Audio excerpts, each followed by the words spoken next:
So today's topic I wanted to cover with you or to talk to you about is friendships.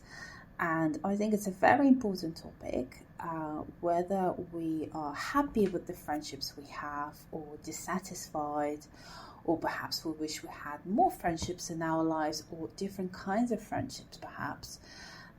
Or perhaps we want to mend some broken friendships from the past for that have sort of dissolved or fallen apart for one reason or another. It touches all of us. We are social human beings. We live as part of the society. And it doesn't matter if you're social, antisocial, if you are happy being in your own company like I am. I'm kind of like a loner in my own right. That's just my personality. But, friendships are still important, even to someone like myself. So whether, with varying degree, they will be more or less important to you, depending on your personality, your lifestyle, and also what you consider to be a friendship. So it touches all of us, okay, in both positively and negatively. Because when we think about friendships, it's just a kind of relationship. And relationships are never perfect.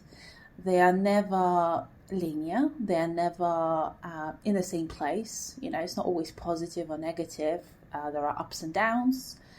There are some maybe events that take place that perhaps destroy relationships for good, including friendships, or perhaps they change the form or just the nature of the friendships that we have. So I just wanted to start with by discussing as to the reason why do we need friendships, right? What's the need for them? So one reason is, of course, a sense of belonging. It validates us as human beings. It shows to us that if other humans want to talk to you, interact with you, have a relationship with you, it validates you as a person. And I think that sense sometimes is kind of dangerous.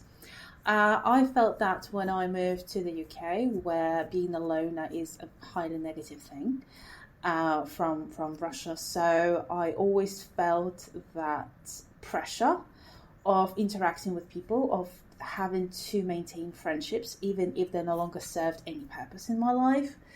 And just to socialize for the sake of socializing, okay? So I'm not judging people who do it at all. I'm just saying, for me, it always felt like a bit of a waste of time, but I did it anyway because I felt that external pressure to continue doing so. So I just want to say, if you're similar to me, where you feel like you're seeing your friends out of obligation rather than any sense of purpose, be that common interests, exchange of ideas, opinions, or just doing things together, right? That's coming to the next point of other reasons why we maintain our friendships, why we have them in the first place, and why we invest energy in keeping them going. Think about, do you really need that friendship, okay? And I'm not saying drop all your friends or stop seeing people, but do not see people because someone told you that you need to, that you need it not to be, in order not to be a loner.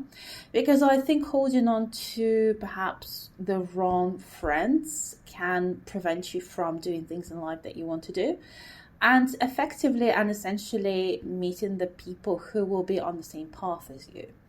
So, my test is, do these people serve a purpose in my life where they make me a better person, where they give me some ideas, some energy that transforms me as a human being and my life?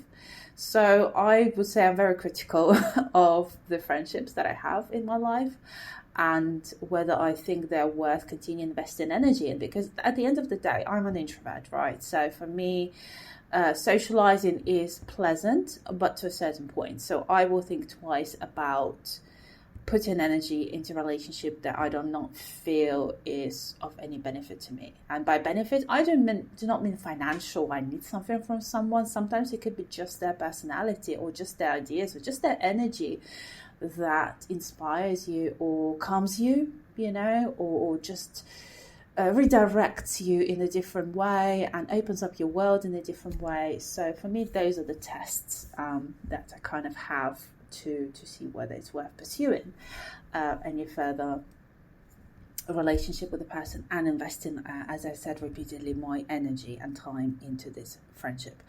I've had a kind of turbulent life where I've moved countries, I've moved places, and I transformed a lot as a person throughout the course of my life so far, and I believe that will continue to be the case. So for me, I've always had to rethink my friendships. I had to rethink the relationships I had with people, whether by choice or because it was forced, by life on me. So it's you rethink a lot, and I think I had that privilege. I also had that difficulty because honestly, I envy people who have lifelong relationships, right? So that's another thing. Some friendships are meant to last a lifetime, and some friendships only last a period of time. Do not think that makes them any less valuable. I think we often place a lot of value on time. And yes, it's important to have a lifetime friend that you can trust and you can rely on them. But I think do not discount the value of temporary or certain period, limited period friendships, because they can bring so much value to your life in a different way. And I think we need to value and cherish them equally. And of course, when they no longer serve purpose for either you or the other person, hopefully simultaneously that will happen, let them go.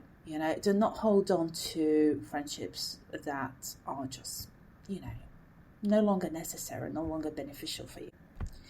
Sometimes we're friends with people just because we live in the same street, the same area, we work together, or perhaps it's just a convenience. We have, children that play together, or we go to certain places together. Could be interest, could be just convenience, could be helping out each other from time to time. And again, there's nothing wrong with those friendships, but you need to understand, I think, and question what's the structure of the relationship, why do you have it, and then you can decide appropriately as to how you deal with that relationship. Because if it's a relationship based on common interests, perhaps you might not share all the same values. Perhaps you might have different outlooks on, for example, I had a friend, we completely disagreed on religion. And that was fine because we agreed on values. We had really strong connection on other aspects of life.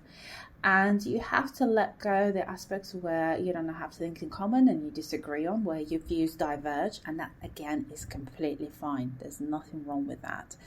But you have to be accepting of where, if you think about the Venn diagram where you overlap with the other person, you cannot overlap 100%. And thank God for that, because we need diversity, we need variety, we need different people, different views. That's what makes life interesting and exciting.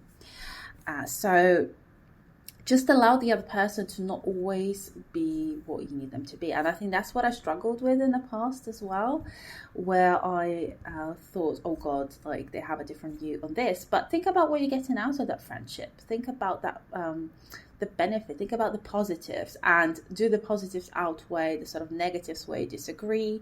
Does it really hinder the relationship? You have to ask yourself that question, because if it doesn't hinder what it is that you have in common with that person and how you benefit from that relationship, then let it go. It doesn't matter. You do not have to be the same person, and you shouldn't be the same person. The other aspect I wanted to cover to finalize today's podcast is that friendships comes in all shapes and forms, like human beings. So we often discard people because they are different to us. And this is something a book I'm reading at the moment. We choose to interact with people similar to us in one way or another. And we tend to discard those friendships or those relationships where people are very different from us. And it's natural. Again, it's part of psychology, human psychology. We can't, kind of just brush it aside and embrace. But perhaps it's worth thinking about when you have someone in your life or someone appears in your life that you might have a connection with. But because maybe they look different, maybe they speak differently to you, maybe they come from a completely different background, or other aspects of things, of their persona or their even looks or lifestyle, age. I think a lot of the times we tend to be friends with people from a similar age group, and I feel that's very limiting as well. I felt that I've benefited greatly from friendships with people from different eras, from different age groups. Yes, there are some things that we do not have in common, but that's the beauty of it. You get to learn about a different perspective on life. Someone comes from a different time. They really can enrich your experience, your view of the world, how you see it, how you view it, their opinions. It's fascinating. It will take, I won't lie, it will take more energy to understand their world and to see how, how they feel, how they think. But it's worth it. It opens up your world immensely, expands it, and makes it that much more exciting. So just keep that in mind next time you're deciding whether this person is worth your time or not. Okay, so I hope I covered quite a few bits and pieces today, some topics, some angles perhaps you haven't thought about before, or you were thinking about but didn't really have anyone else talk about it. I would love to hear your opinions in the comments, your experiences with friendships in life. So yeah, feel free to let me know. Thank you for tuning in. Have a fantastic day.